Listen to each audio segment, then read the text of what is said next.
इतनी गर्मी में आए यार आप इतनी दूर से। आपके लिए कुछ भी कर सकते हैं। तो दोनों मिला के कितने आप 1200 तक बन जाते हैं। 1200 पर मंथ जी $। हाई स्कूल में पढ़ाते हो, वहाँ से भी माशाल्लाह अच्छी सैलरी होगी मैं उम्मीद करता हूँ। तो वहाँ की अर्निंग रेवेन्यू और ये रेवेन्यू इतना एक अच्छा फील होता है। वो तो एक अब आटे में नमक के बराबर ही लगता है जो टीचिंग से मिलता है, और उसको मैं इतना कंसिडर भी नहीं करता अपनी अर्निंग में। सबसे पहले तो आपसे ये पूछेंगे कि आपका एजुकेशनल बैकग्राउंड और फैमिली बैकग्राउंड क्या था। IT मैंने किया हुआ है, BS कंप्यूटर साइंस किया था, जो क्वालिफिकेशन है वो MPhil कंप्यूटर साइंस है। हाई स्कूल में जी पढ़ा रहे हो, ऑनलाइन काम का कैसे पता चला? तो जब मैंने वो सक्सेस स्टोरी देखी है तो मुझे एक मोटिवेशन मिली है, और मुझे हुआ है कि अब ऑनलाइन फील्ड में भी आना चाहिए। अगर अहमद कर सकता है तो फिर मैं भी कर सकता हूँ।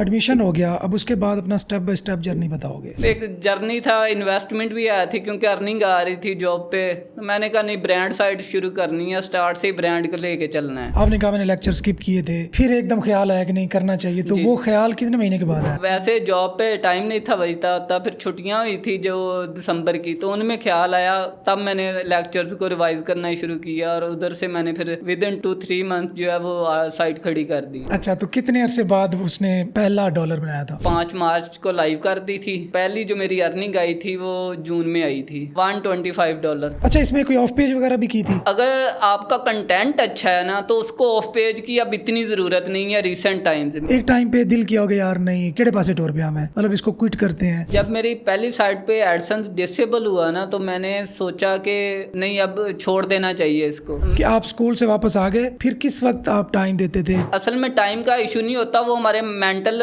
दिमाग का इशू होता है कि हम कहते हैं कि हमने जॉब कर लिया, अब हमने कुछ नहीं करना।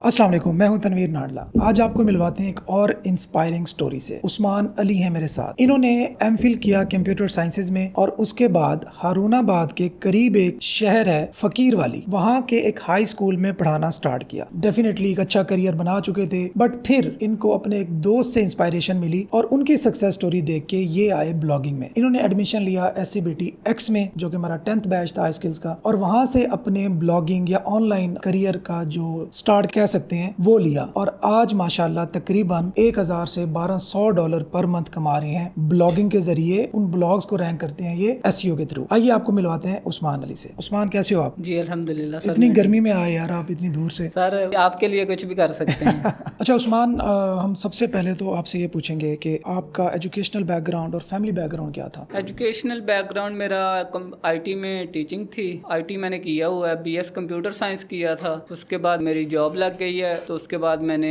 MPhil भी कर लिया। तो मेरा जो क्वालिफिकेशन है वो MPhil कंप्यूटर साइंस है। कहाँ से किया था आपने MPhil? BS किया था IUB से, और MPhil किया था NCBA से। NCBA कौन से शहर से? बहावलपुर से। ओके, वो भी बहावलपुर से। जी जी। अच्छा, तो अभी माशाल्लाह आप जॉब कर रहे हो, एक हाई स्कूल में जी जी पढ़ा रहे हो। जी जी। तो ये ऑनलाइन काम का कैसे पता चला कि डॉलर्स वाली साइट पे भी जाना चाहिए? मेरा एक दोस्त था, तो वो था कि है अहमद है हासिलपुर का, जिनकी सक्सेस स्टोरी आई थी बड़े जिनकी सक्सेस स्टोरी आपके साथ आई थी।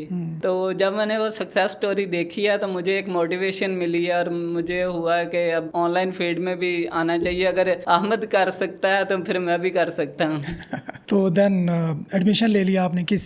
SCBT X में मैंने एडमिशन लिया था। जी सर। अच्छा। 2022 में। तो अब एडमिशन हो गया, अब उसके बाद अपना स्टेप बाय स्टेप जर्नी बताओगे? एडमिशन हो गया। किस वक्त कितने मंथ के बाद क्या हुआ था? जॉब पे जाना होता था, तो रात को आके तो अक्सर ही लेक्चर मिस हो जाते थे। तो जब लेक्चर मिस होते थे तो मुझे कोई भी नहीं था पता निश रिसर्च क्या होती है। बस जिस दिन दिल किया उस दिन लेक्चर ले लिया, वरना स्किप कर दिया। फिर एक दिन मुझे आया कि अब कोर्स कर रहे हैं तो इसका बेनिफिट तो लेना चाहिए, कुछ करना चाहिए। मैंने एक दोस्त से पूछा कि आपकी कुछ निशेज अप्रूव हुई हैं, तो उनमें से एक निश मुझे दे दो। उसने कहा कि नहीं, मैं नहीं सेल करूंगा। सेल ही नहीं करूंगा? सेल ही नहीं करूंगा।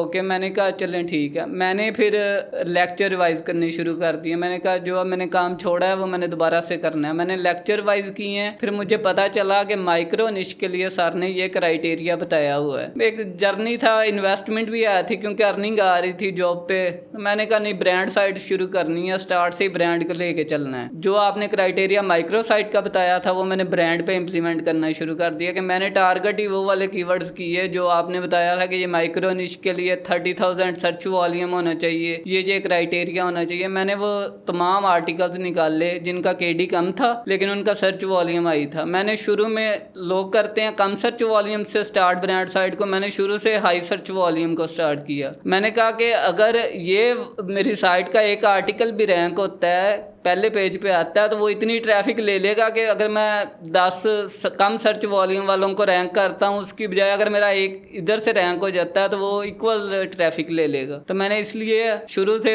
हाई सर्च वॉल्यूम वाले आर्टिकल्स को रैंक, और मेरी जो साइट थी वो विद इन 3 to 4 मंथ जो है वो ब्रांड साइट के काफ़ी आर्टिकल जो हैं वो सर्व में आ गए थे। SBTX में एडमिशन हो गया, आपने कहा मैंने लेक्चर स्किप किए थे, फिर एकदम ख्याल आया कि नहीं करना चाहिए, तो वो ख्याल कितने महीने के बाद आया था? वो ख्याल आया शायद सितंबर में स्टार्ट हुआ था। दिसंबर की जो छुट्टियां हुई थी ना, जब छुट्टियां हुई, स्कूल से छुट्टियां हो गई, विद इन 3 मंथ्स आपको ख्याल आ गया था? विद इन 3 मंथ्स जल्दी रियलाइज हो गया, इसका मतलब है। वैसे जॉब पे टाइम नहीं था बचता, तब फिर छुट्टियां हुई थी जो दिसंबर की, तो उनमें ख्याल आया, तब मैंने लेक्चर्स को रिवाइज करना शुरू किया और उधर से मैंने फिर विद इन 2-3 मंथ जो है वो साइट खड़ी कर दी। अच्छा, साइट अब रेडी हो गई, आपने डोमेन ले ली, होस्टिंग कनेक्ट हो गई, आपने कंटेंट खुद लिखा था, इसमें भी एक है कि मुझे ये भी नहीं था पता, क्योंकि मेरे लेक्चर मिस थे, तो मैंने डोमेन जो है वो दिसंबर में ही ले ली और पहली डोमेन भी एक्सपायर ले ली। तो मैंने आपसे पूछा कि मैं जब उसका वो करने लगा, उसको लाइव नहीं, लाइव भी नहीं मैंने चेक की, मैंने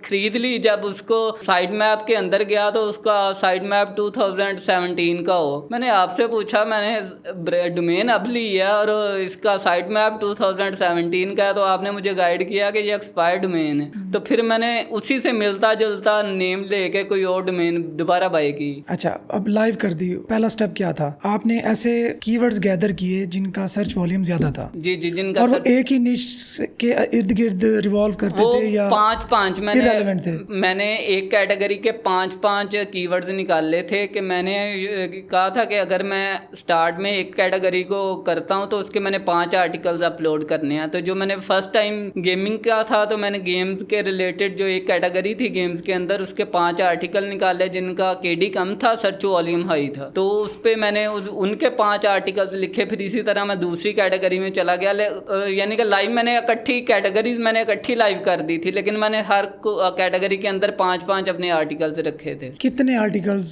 शुरू में आपने रेडी कर लिए थे? शुरू में मैंने 20 आर्टिकल से रेडी खुद लिखे थे कि आउटसोर्स किए थे? ये मैंने 2 आर्टिकल्स लिखवाए पहले किसी राइटर से, ठीक है, और सर सलमान थे वो तब इंग्लिश के, मैंने उनको चेक करवाए तो वो कोई इतने सेटिस्फैक्टरी नहीं थे, उनको कोई इतने अच्छे नहीं लगे। तो मैंने सोचा कि इसको भी मैंने तकरीबन 10,000-12,000 दे दिया 2 आर्टिकल्स का। तो मैंने कहा कि मैंने इसको जो पे करना है तो मैं खुद करता हूँ ट्राई। मैंने खुद अपना पहला आर्टिकल लिखा, सर को चेक करवाया, सर ने कहा कि एक्सीलेंट है, तो मैंने फिर खुद ही लिखे। स्टार्ट में जितना भी मैंने काम किया फिर मैंने खुद ही किया। अच्छा, इस दौरान आपकी टोटल कितनी इन्वेस्टमेंट हो चुकी थी? इस दौरान मेरी इन्वेस्टमेंट सिर्फ डोमेन और होस्टिंग की हुई है, और उसके अलावा जो मैंने ये 10,000 पे किया था किसी को 2 आर्टिकल्स का, उसके अलावा मैंने कोई इन्वेस्टमेंट, तकरीबन क्या लेते हैं 15,000 रुपए। 15,000 रुपए। पहला महीना आपने कंटेंट पब्लिश कर दिया? जी। What happened on second month? Second month अभी सिर्फ आर्टिकल जो है ना वो मेरी साइट पे क्लिक्स आ रहे थे 20 to 25 दूसरे महीने और मैं फिर भी परेशान था कि ये क्लिक्स इतने कम क्यों आ रहे हैं। मैंने अपनी साइट, ये जब साइट ऑर्डर हुआ ना, सर अमार ने शायद किया था, तो मैंने उसमें अपनी साइट दिखा दी, इस पूरे ग्रुप को ही दिखा दी कि मेरी साइट पे क्लिक्स नहीं आ रहे। तो सर ने डिज़ाइन वगैरह देखा, सर ने कहा कि डिज़ाइन ठीक है, क्लिक्स आ जाएंगे अगर आपने कंटेंट अच्छा लिखा है। तो वो जब इकट्ठी ग्रुप ट्रैफिक आई, सारे ग्रुप वालों ने जब साइट लाई हुई तो सारे ग्रुप वालों ने देखी, तो मैंने कहा आज बहुत क्लिक आए हैं। देखा तो सारे पाकिस्तान से। तो उसके बाद मुझे लगता है कि ये भी मेरे लिए एक प्लस पॉइंट था। डायरेक्ट ट्रैफिक जो होता है ना, वो एक मेरे लिए ये भी एक प्लस पॉइंट था। जब वो ट्रैफिक आई है तो उसके बाद मुझे ट्रैफिक मिलनी शुरू होगी। अच्छा, तो कितने अरसे बाद उसने, आप कह लो कि पहला डॉलर बनाया था? उसने पहला डॉलर है, यानी कि मैंने साइट स्टार्ट की थी 5 मार्च को लाइव कर दी थी। पहली जो मेरी अर्निंग आई थी वो जून में आई थी। जून में मुझे रेवेन्यू मिल गया था तकरीबन 3 महीने बाद। 3 महीने बाद पहला $100 आ गए थे आपको? $125 थे। उसकी पेमेंट रिसीव हो गई? जी जी, सिर्फ with in 3 months? With in 3 months. और मेरी स्पिन भी उसी टाइम में अप्रूव हो गया। ये मेरी लक थी कि मेरा एपीके पे कहते थे कि जल्दी अप्रूवल नहीं मिलता, मेरा अप्रूवल भी जल्दी मिल गया था और पिन भी मेरा उसी टाइम वेरीफाई हो गया था। अच्छा, उसके बाद कहाँ तक पहुंचे मंथली? उसके बाद मैंने साइट्स पे आर्टिकल डालने शुरू कर दिए। साइट $600 to $700 तक पहुंच गई। अभी आर्टिकल्स मैंने 40 to 45 ही डाले थे, मैंने ज्यादा आर्टिकल्स नहीं डाले अपनी साइट पे। हालांकि ब्रांड साइट थी, क्योंकि तब अपडेट्स चाह रही थी, तो और अपडेट्स भी ये चाह रही थी कि अगर आप ज्यादा यानी कि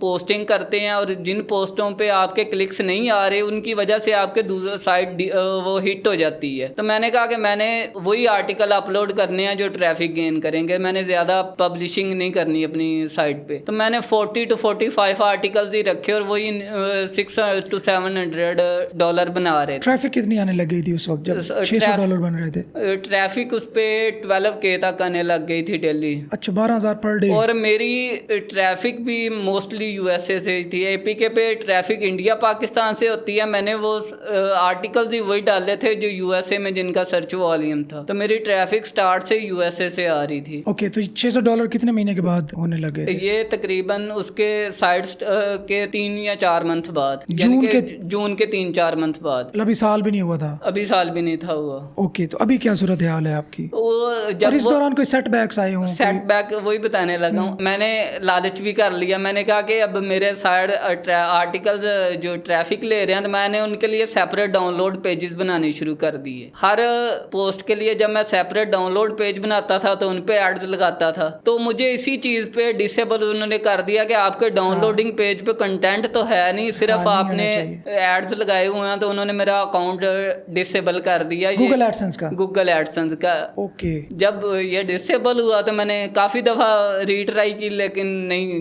मैंने फिर सोचा कि मैंने इन्हीं आर्टिकल्स पे, क्योंकि आर्टिकल्स मैंने कम लिखे हुए थे, मैंने उन्हीं आर्टिकल्स पे दोबारा एक नई साइट बना दी। वो भी साइट रैंक होगी, वो भी इतना अर्न करने लग गई। ये लास्ट ईयर 2024 में अगस्त में उसका भी एडसेंस डिसेबल हो गया। फिर मैंने सोचा कि एपीके पे यही है कि चल गई तो 100 दिन, ना चली तो 1 दिन। फिर स्विच किया या फिर स्विच किया मैंने टूल साइट पे पहले, उसके बाद मैंने मैन्यू साइट पे। दोनों इकट्ठी साइट्स मैंने लाइव की, वो माइक्रो थी। तो टूल साइट भी अब अल्हम्दुलिल्लाह मेरी रैंक है और मैन्यू साइट तो माशाल्लाह काफी अच्छा अर्न कर रही है। तो दोनों मिला के कितने आप 1200 तक बन जाते हैं? 1200 पर मंथ? जी, डॉलर। माशाल्लाह। अभी आप हाई स्कूल में पढ़ाते हो, वहाँ से भी माशाल्लाह अच्छी सैलरी होगी, मैं उम्मीद करता हूँ। तो वहाँ की अर्निंग रेवेन्यू और ये रेवेन्यू इतना एक अच्छा फील होता है? वो तो एक अब आटे में नमक के बराबर ही लगता है जो टीचिंग से मिलता है, और उसको मैं इतना कंसिडर भी नहीं करता अपनी अर्निंग में। अल्हम्दुलिल्लाह अगर आपने अर्न करना है तो वो फिर आपको ऑनलाइन फील्ड से ही हो सकता है, वो बेशक ब्लॉगिंग हो, ई कॉमर्स हो। आप अगर ऑनलाइन फील्ड में आएंगे,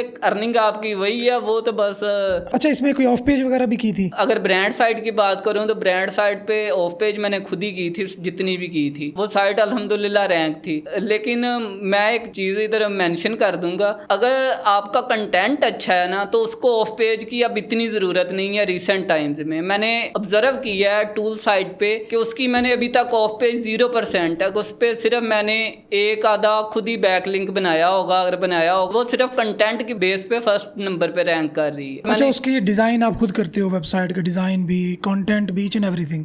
डिजाइन की सर्विसेज मैं ले लेता हूँ वर्डप्रेस की। वैसे मैं खुद डिजाइनिंग कर लेता हूँ, लेकिन अगर टाइम ना हो तो डिजाइन की सर्विसेज मैं ले लेता हूँ किसी SCBTN से। अच्छा उस्मान, आपको इतना टाइम नहीं हुआ अभी, मतलब 2-2.5 साल हुए हैं सिर्फ इस करियर में आए हुए, बल्कि इससे भी कम आई थिंक। तो सेटबैक्स ऑब्वियसली, एक तो आपका गूगल एडसेंस ब्लॉक हो गया था, इसके अलावा कभी गूगल की हिट पड़ गई हो, साइट डाउन हो गई हो, एक टाइम पे दिल किया हो गया यार नहीं केड़े पासे टोर पे हमें, मतलब इसको क्विट करते हैं? हाँ, जब मेरी पहली साइट पे एडसेंस डिसेबल हुआ ना, तो मैंने सोचा कि नहीं अब छोड़ देना चाहिए इसको। फिर मैंने थोड़े अरसे बाद सोचा कि नहीं, इसको छोड़ना नहीं है, इसको मैंने लेके चलना है। फिर मैंने दूसरी साइट बनाई, वो भी ब्रांड साइट थी। मैंने कीवर्ड्स वही वाले यूज किए। पहली साइट पे मैंने अपने कंटेंट खुद लिखा हुआ हुआ था, दूसरी साइड पे मैंने आउटसोर्स करवा लिया कंटेंट आउटसोर्स करवा लिया। कीवर्ड्स मैं ग्रुपिंग खुद करता था, तो कीवर्ड्स मैं अच्छे इस्तेमाल कर लेता था कंटेंट के अंदर, ऑन पेज मेरी अच्छी थी, उसको मैंने रैंक तो कर लिया, लेकिन 3 to 4 मंथ्स के वो साइट जो है वो डी रैंक हो गई, गूगल की अपडेट में हिट पड़ गई। तो आप उसकी रीजन समझते हो कंटेंट आउटसोर्सिंग? उसकी रीजन कंटेंट आउटसोर्स। अगर इसको आप कैसे मैनेज करें यार? अब हर बंदा खुद नहीं लिख सकता, कैसे मैनेज किया जाए? अगर कौन सी आप- ऐसी चीज है जो राइटर्स में देखी जाए? अगर आप कंटेंट खुद नहीं लिख सकते तो आपको ओवरव्यू करें, उस कंटेंट को पढ़ें लाजमी जब आपको राइटर लिख के देता है, क्योंकि अगर वो उसने एआई को इस्तेमाल किया होगा, आप जब उसको रीड आउट करेंगे तो आपको पता चल जाएगा कि, क्योंकि कंटेंट जो राइटर लिखता है उसका स्टाइल और होता है, जो एआई लिखता है उसका स्टाइल और होता है। कहाँ से मैंने पकड़ा उस कंटेंट को, तो वो मैं आपको बताता हूँ कि मैंने उसको रीड किया तो मुझे लगा कि बार बार कंटेंट के अंदर प्लेयर का वर्ड आ रहा है। मैंने कहा ये कंटेंट अगर ह्यूमन लिखेगा कभी वो गेमर डाल देगा, कभी वो पर्सन डाल देगा, ये बार बार प्लेयर का वर्ड है तो इसका मीन है कि ये एआई इस्तेमाल हुआ है। फिर मैंने उससे पूछा अपने राइटर से, कहता नहीं मैं एआई इस्तेमाल करता हूँ लेकिन मैं बाद में खुद उसको चेंज कर लेता हूँ। मैंने कहा जब मैंने आपको पैसे ह्यूमन रिटर्न के दिए हैं तो फिर आपने एआई क्यों इस्तेमाल किया? तो उसकी मेन रीजन वो साइट को हिट पड़ने की यही थी कि उसमें कंटेंट जो है वो एआई इस्तेमाल हुआ था। तो अब मैं आपको यही बात बता रहा हूँ कि अब जो लेटेस्ट जो अपडेट्स चाह रही हैं उसके मुताबिक अगर आपका कंटेंट ठीक है तो अगर आप उसकी ऑफ पेज इतनी नहीं भी करते तो वो आपकी साइट जो है 3 अपडेट्स में से गुजर गई है। इसकी ऑफ पेज मैंने 0% अभी तक की हुई है, लेकिन ये फिर भी टॉप पे फर्स्ट पोजीशन पे खड़ी है। रीजन ये है कि कंटेंट अच्छा है। अच्छा, अब एक बड़ा इंपॉर्टेंट क्वेश्चन है। कुछ लोग ये समझते हैं कि अगर हम जॉब्स कर रहे हैं तब सुबह 9 बजे जाना है, आप स्कूल जाते हो, आप शायद 3 बजे आ जाते होगे। जी जी। नॉर्मली क्या होता है 9 to 5 जॉब होती है, फिर 6 बजे तक वापस आ रहे होते हैं और इतनी एनर्जी बची नहीं होती कि अपना काम वो करने के काबिल रह सकें। इस वजह से मैं कहता हूँ कि जो सैलरीड पर्सन्स होते हैं या जो जॉब होल्डर्स होते हैं उनका सक्सेस रेशो कम होता है। तो आपको एक तो पहली बात है क्रेडिट जाता है कि आप माशाल्लाह आपने उस परंपरा को तोड़ा है हमारी, कि आप स्कूल से वापस आ गए। फिर किस वक्त आप टाइम देते थे, कैसे चीजें मैनेज करते थे? स्टार्टिंग में मेरे लिए भी यही कुछ था। स्टार्टिंग में जब मैं आपको कह रहा हूँ कि मैं लेक्चर नहीं था रिवाइज कर रहा, तो उसकी रीज़न यही थी, असल में टाइम का इशू नहीं होता, वो हमारे मेंटल दिमाग का इशू होता है कि हम कहते हैं कि हमने जॉब कर लिया अब हमने कुछ नहीं करना, वो हमारा दिमाग का होता है। मैंने फिर सोचा कि नहीं मैंने इसको टाइम देना है। फिर मैं रात को 3-3 बजे तक जागता रहा था जब मैंने खुद कंटेंट लिखना। सुबह स्कूल में जाके सो जाते होगे फिर आप? नहीं, स्कूल में मेरी आंखें रेड होती थी उन दिनों में। मैंने काफ़ी एफर्ट्स किए हैं। स्टार्ट में आपको एफर्ट्स करनी पड़ती हैं फिर ही आपको कोई उसका फल मिलता है। तो उन दिनों में जब मैं स्कूल जाता होता था तो वो यही समझते थे ये सारी रात मोबाइल पे लगा रहता है। कहते थे आप सोते नहीं हो? मैं कहता था नहीं मैं नहीं सोता।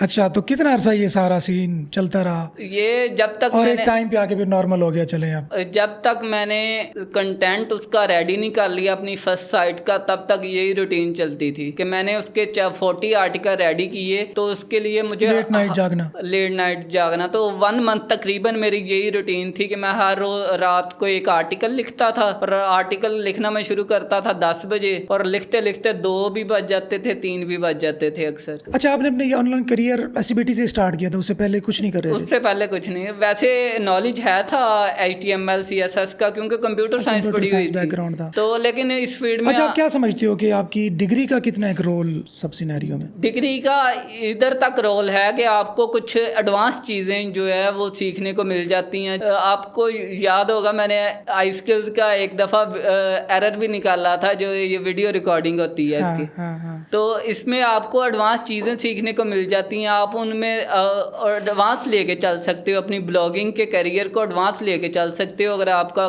कंप्यूटर साइंस में बैकग्राउंड है। वैसे मैं समझता हूँ कि ये वाला काम कोई भी बैकग्राउंड वाला कर सकता है, बट टाइम सिर्फ मैनेज करने सिर्फ टाइम मैनेजमेंट। अच्छा, अब आपके जूनियर्स आई स्किल्स के अंदर बहुत सारे लोग जॉब होल्डर्स हैं। अब उनको अगर आप स्केड्यूल बना के देना चाहो तो वो स्केड्यूल कैसा होगा? इमेजिन कर लेते हैं कि अगर आप 5 PM तक आपकी जॉब है, आप 5 PM घर आ गए, 6 हो गए आपको घर आते आते, तो आप 3-4 घंटे इनफ होते हैं रेस्ट के लिए। अगर आपने 11-12 बजे तक भी रेस्ट करना है तो आप कर सकते हैं। उसके बाद आप 6 घंटे की स्लीप साइकिल को चेंज कर, क्योंकि आप थके आते हैं तो आप उस टाइम तक काम नहीं कर सकते। हाँ। आप 6 से 12 बजे तक सो जाएं, उसके बाद उठें, आपका माइंड भी फ्रेश होगा, आपकी नींद पूरी होगी। 2-3 घंटे 3-4 घंटे लाजमी दें ब्लॉगिंग को अगर आप इसमें कामयाब होना चाहते हैं ब्लॉगिंग के अंदर। चलें, thank you ji Usman, thank you for coming.